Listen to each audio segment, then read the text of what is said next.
Bismillahirrahmanirrahim. Assalamualaikum warahmatullahi wabarakatuh. Apa kabarnya adik-adik? Semoga kita semua selalu dalam keadaan sehat. Amin. Ya, kembali lagi bersama saya Pak Satrio Galuh Dewanto di PSP TKR atau yang bisa disebut dengan pemeliharaan sasis dan pemindah tenaga kendaraan ringan. Pada pertemuan kali ini kita akan membahas mengenai kopling. Di sini ada beberapa bahasan yang nantinya akan kita bahas lebih lanjut.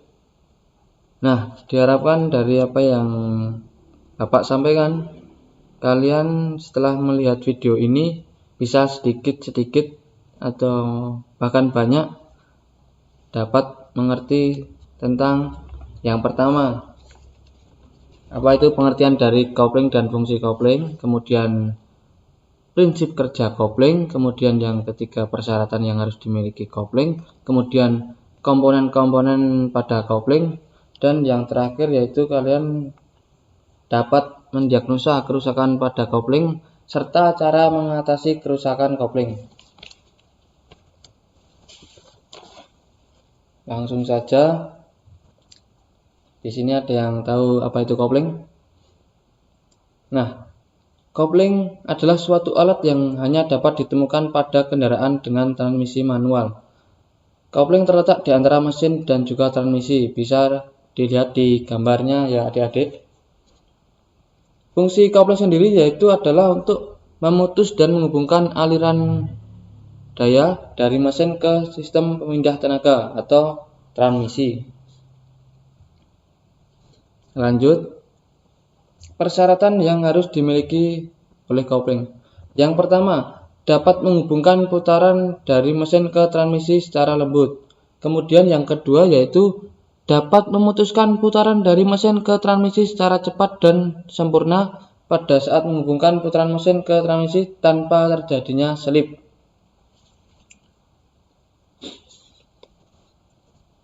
Lanjut, prinsip kerja kopling. Nah, gimana sih caranya kopling dapat bekerja? Pada saat mesin hidup atau dalam keadaan berjalan, plat kopling terjepit pada roda penerus, sehingga apabila roda penerus berputar, plat kopling tersebut terbawa dalam putaran. Kopling berputar dan putaran diteruskan ke roda belakang. Pada saat pedal kopling diinjak, atau ditekan, cincin penahan tertarik ke belakang plat kopling itu. Bebas, tidak terbawa oleh putaran roda penerus dan hubungannya terputus. Kemudian jika pedal kopling dilepas, maka cincin penekan kembali seperti semula, menjepit plat kopling itu pada roda penerus, kemudian plat kopling itu terbawa dalam putaran roda penerus dan hubungannya tersambung kembali. Nah, sampai sini sudah jelas ya adik-adik? Lanjut. Kemudian ini ada jenis-jenis kopling menurut mekanisme penggerak kopling.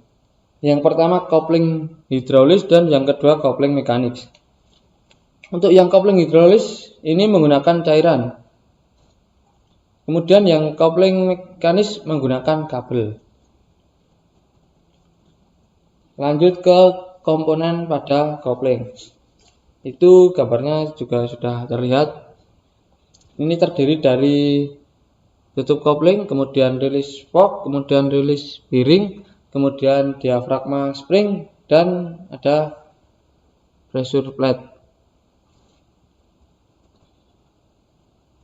Masih di komponen kopling ya. Yang pertama ada tutup kopling. Untuk tutup kopling ini ada dua tipe. Yang pertama ada tipe pegas diafragma dan yang kedua tipe pegas coil. Selanjutnya plat kopling. Nah, Plat kopling ini diperlukan untuk dapat memindahkan tenaga putar dengan lembut tanpa terjadinya slip. Plat kopling dibuat sedemikian rupa seperti pada gambar agar pada saat tenaga harus dibebaskan, kopling dapat bekerja dengan sempurna dan cepat. Selanjutnya ada master cylinder kopling. Master cylinder kopling ini fungsinya yaitu untuk memperbesar tenaga dari pengemudi saat menekan pedal kopling. Master cylinder ini dihubungkan ke pedal kopling melalui push rod atau batang pendorong. Untuk foto atau gambarnya seperti yang sudah ditampilkan di video. Ini master cylinder terdiri dari ada reservoir tank, kemudian piston, kemudian ada cylinder cup, kemudian juga ada katup. Dalam hal ini tekanan hidrolis ditimbulkan oleh gerakan piston akibat dari penekanan pedal kopling. Untuk komponen yang selanjutnya yaitu ada silinder pembebas kopling atau release cylinder.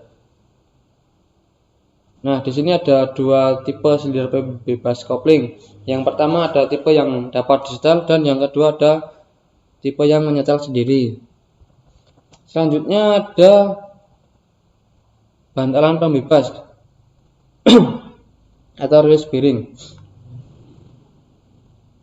Nah, fungsi dari bantalan pembebas sendiri ini adalah untuk meneruskan gaya dorong dari release fork menuju ke pegas diafragma yang ada pada clutch cover pada saat pedal kopling ditekan.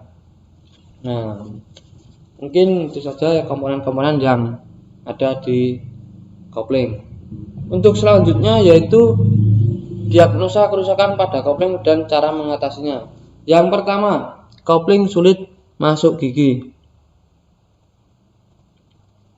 Nah, pada saat mengalami kondisi seperti ini, kita jangan langsung menyimpulkan kerusakan pada sistem transmisi. Memang gejala sulit masuk gigi dapat menunjukkan berbagai kerusakan, tapi umumnya saat masalah ini terjadi, kopling hanya perlu diinjak. Dengan kata lain, masalah ini timbul karena kopling belum terbebas sempurna saat pedal kopling diinjak. Nah, sehingga untuk cara mengatasinya yaitu kita hanya perlu melakukan penyetelan celah kopling pada celah kopling ya adik-adik. Tapi pada sistem kopling hidrolik, biasanya masalah ini terjadi akibat adanya udara di dalam sistem hidrolik. Solusinya yaitu kita perlu melakukan bleeding atau pembuangan udara dari sistem hidrolik. Kemudian diagnosa selanjutnya yaitu nomor 2, timbul bau terbakar pada kopling. Bau ini biasanya ada karena penggunaan setengah kopling. Nah, bau sangit atau bau yang timbul ini muncul saat gesekan tersebut semakin memanas. Nah, gejala ini sebetulnya bukan sebuah masalah melainkan efek dari penggunaan kopling yang setengah menempel tadi. Tapi hal ini tentu akan mempercepat umur kampas kopling. Nah, cara mengatasinya yaitu cobalah untuk menghentikan kendaraan di saat bau sangit mulai tercium.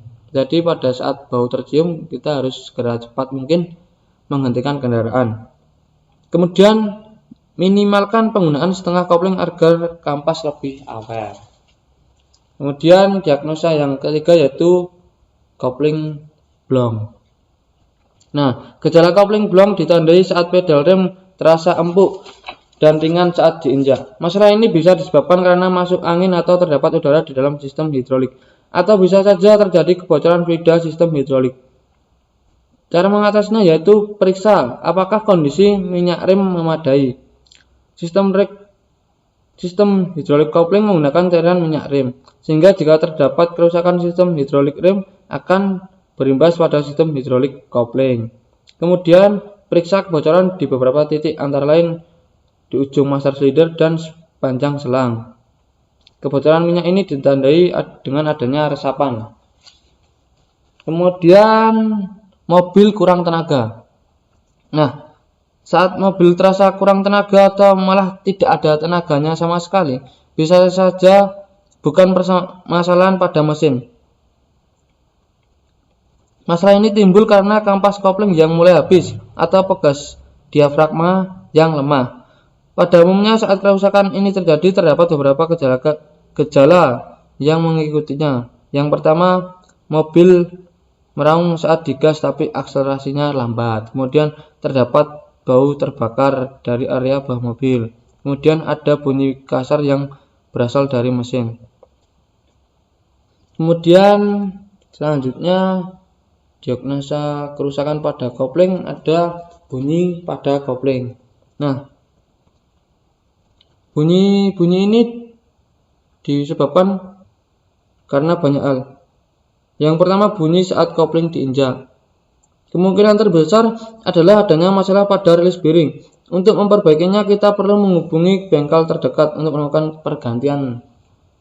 Kemudian yang B, bunyi kopling ketika mesin start.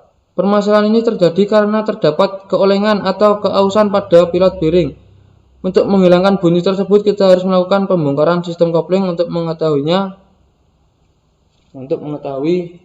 rusak bunyi tersebut. Kemudian yang C, kopling bergetar. Nah, getaran ini timbul karena kualitas kampas kopling yang kurang bagus atau imitasi KW itu loh adik-adik. Nah, atau juga bisa keadaan permukaan flywheel yang tidak rata. Hal ini terjadi selepas kita melakukan penggantian kampas kopling. Nah, bunyi yang terakhir yaitu bunyi pedal kopling karena kurang pelumasan. Walaupun bunyinya ini kecil ya, tapi ya juga kita kurang enak. Pada waktu mengendarai tidak nyaman, sehingga akan mengganggu. Cara mengatasinya yaitu berilah pelumas seperti oli atau grease agar bunyi tersebut bisa hilang. Diagnosa yang terakhir yaitu pedal kopling terasa berat bahkan keras saat diinjak. Pedal kopling juga sering terasa berat bahkan keras ketika diinjak. Nah, ini diakibatkan karena pegas pengembali kopling bersifat keras sehingga saat ditekan akan menimbulkan perasaan berat.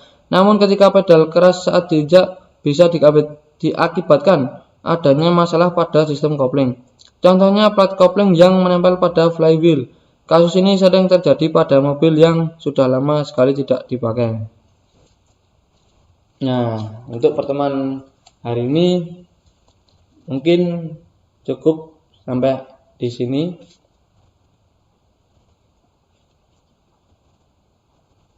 Nah, sekian yang dapat Bapak sampaikan. Semoga dapat diterima oleh adik-adik semuanya. Sekian, kurang lebihnya Bapak mohon maaf. Wassalamualaikum warahmatullahi wabarakatuh. Terima kasih.